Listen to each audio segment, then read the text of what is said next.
جبت 22 جوز. هذه حمام بلدي، ابغى اكل زغليلهم واجربها. طبعا وين ابغى احطهم؟ ابغى احطهم بالبرج هذا البرج من الداخل ما شاء الله. طبعا جبت عمال وتم تنظيف البرج بالكامل، الارضيه وكذلك التنك هذا كامل، وتم تعقيمه بالمبيدات، والحمد لله الحين جهز للإنتاج الحمام.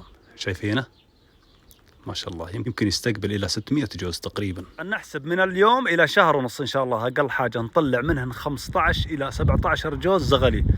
طبعا إيش الموضوع عندي؟ راح أفتح الباب اليوم، ما معي أحد، ما أقدر أدخل الشبك جوا البرج، لكن راح أفتح الباب والله ليه هنا خلينا نروح داخل البرج. يعني كيف؟ يعني أفتح الباب وخليه ينطر. نزلت مقطعهن كامل باليوتيوب يوم يفتح لنا الباب ويروحن للبرج. طبعا اللي تابعني باليوتيوب راح يستفيد الكثير عن تربية الطيور وكيف التعامل معها وكيف يعششن، وإن شاء الله مثل ما تشوفون بعد شهر ونص راح تشوفون إنتاج هذا الحمام. يلا بسم الله نفتح لنا الباب.